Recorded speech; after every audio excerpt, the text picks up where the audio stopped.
बिस्मिल्लाहिर्रहमानिर्रहीम। पपीते का इस वक्त हम 2023 2023 में बैठे हुए हैं। दिसंबर का महीना है और ये जो हम पौधे शिफ्ट कर रहे हैं, ये हम शिफ्ट कर रहे हैं 2024 की फसल लेने के लिए। यहाँ पे दो तीन चीज़ें बड़ी अहम है, मैं आपको साथ साथ दिखाता चलूँगा। नीचे मल्च भी हुई हुई है, मल्च में सुराख किए हुए हैं पौधों के लगाने के लिए, होल्स किए जा रहे हैं। इससे ऊपर जो हम इसके टनल लगाएंगे, इसके अंदर जो है हम पपीते के साथ साथ इंटरक्रॉप करेंगे सब्जियों की। तो ये सारे फॉर्मुलेशन इसके साथ चलेगी। तो जो इस वक्त अहम बात बताने की है कि पपीता जो हमने शिफ्ट करना है, वो किस एज में करना है, किस उम्र में हमने उसको शिफ्ट करना है। तो सबसे पहली बात तो यह है कि जब भी पपीता जो है आपने शिफ्ट करना है, आपने देखना है कि क्या उसकी हाइट जो है वो कोई 8-10 इंच के लगभग में है। 10 इंच से कोई 1-2 इंच ऊपर भी हो जाए, 10 इंच से कोई 1-2 इंच नीचे भी हो जाए। ये तकरीबन 1 फुट का पौधा है। ये तकरीबन जो है कोई 8 इंच का पौधा है।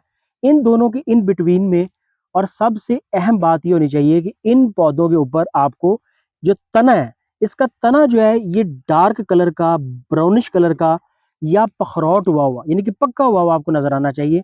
और पक्का करने के लिए आपने इस गमले को, इस जगह को आपने पानी बंद करना है, जो कम से कम भी 8 से 10 दिन पानी बंद करेंगे तो फिर जाके ये सख्त जान होना शुरू करेगा।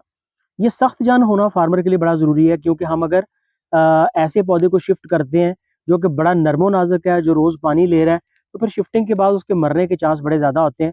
हम इसको हार्डनिंग कहते हैं, हम इसको हार्ड करके लगाते हैं, सख्त जान बना के लगाते हैं। तो हमेशा मैं मिसाल दिया करता हूँ कि जो पुराने बुजुर्ग हैं, वो अपनी बेटियों को घरों में बहुत ज़्यादा काम करवाया करते थे। वो काम क्यों करवाते थे? ताकि घर में उनको कपड़े धुलवाएं, उनसे हांडियां बनवाएं। जब वो ससुराल जाए ना, तो ससुराल जाके वो वहां पे वस पड़े, वहां पे बसना शुरू हो जाए, वहां पे कम काम लिया जाए उनसे। और अगर उनको अपने वालिद के घर में कम काम करवाया जाएगा तो उनको बार बार जो है अपना मेका याद आएगा। तो ये सेम एग्जाम्पल जो है ये पौधों के ऊपर है। इनको नर्सरी के अंदर सख्त जान बनाएं, हार्डी करें। जब ये सख्त जान हो जाए तो फिर इसको खेत के अंदर लेके आए। तो इसको हम हार्डनिंग कहते हैं, सख्त जान बनाना कहते हैं। अब पौधा जो है ये आपका कम से कम भी 8 इंच का होना चाहिए, और जो बड़े से बड़ा हो वो तकरीबन कोई 1 फुट के लगभग में हो जाए। ये दो चीजें बड़ी अहम है इसको लगाने में। ये हमने सुराख के अंदर जो है ये पौधा लगाया हुआ है। बड़ा जबरदस्त किस्म की इसकी साइड से स्प्राउटिंग हो रही है। ये छोटे छोटे इसके, मैं वीडियो के बाद तस्वीर में इसको दिखा भी दूंगा, छोटी छोटी इसकी शाखें निकल रही हैं। ये बड़ा कीमती चीज होती है। आगे सर्दी आ रही है, पौधा जो है वो टनल्स के अंदर जो है अपनी नई स्प्राउटिंग करेगा, नए सीजन में जाने के लिए नई शाखें निकालेगा। तो याद रखिएगा कि पौधे के आखिरी टिप को देखना। अगर आप नर्सरी से कहीं से पौधा लेते हैं तो ये जो आखिरी टिप है, जो इसका आखिरी पत्ता है, इसको देखना बड़ा जरूरी होता है। और कोशिश करें कि इसको किसी अच्छे लेंस की मदद से देखें कि इसके अंदर कोई छोटे से कीड़े तो नहीं बैठे हुए, कोई रस चूसने वाले पत्ते टेढ़े तो नहीं हुए हुए, पौधा वायरल तो नहीं हो रहा है। अगर वायरल पौधा है तो आप नर्सरी से उसको मत खरीदें।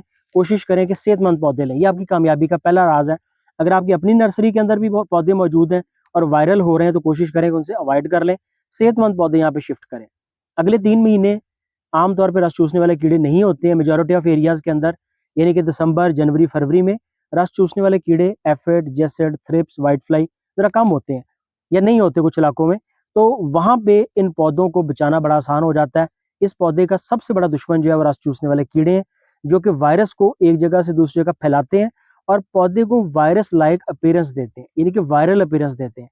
तो ये पौधा जो है जी, मैं आपको एक दफा लगा के भी दिखाऊंगा कि हम इसको जमीन के अंदर कैसे लगाते हैं। पौधे को शिफ्ट करने से पहले आपने लाजमी तौर पे इसका जो प्लास्टिक है, जो रैप है, इसको या तो मुकम्मल रिमूव कर लेना है, या कम से कम भी नीचे वाला जो है इसको तो जरूर आपने रिमूव कर लेना है। कोशिश करें कि सारा उतार लें, नहीं भी है तो कम से कम नीचे से जरूर काट कर। तो अभी हम इसके लिए आपको जो है वो कटर के साथ इसको काट के लगाते हैं जी। और देखिएगा कि आप इसको कैसा पाएंगे। कोशिश करें, कामयाबी जो है उस्ताद से सीखने में, किताब से पढ़ने में है। इल्म हासिल करें, नॉलेज लें।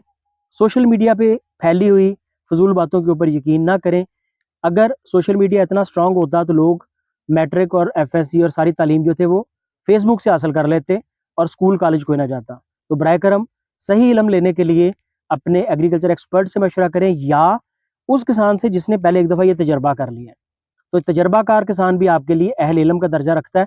उनके साथ आपने लाजमी राब्ते में रहना है ताकि आप कम से कम गलतियां कर सकें। बहुत मुनाफा बख्श फसल है।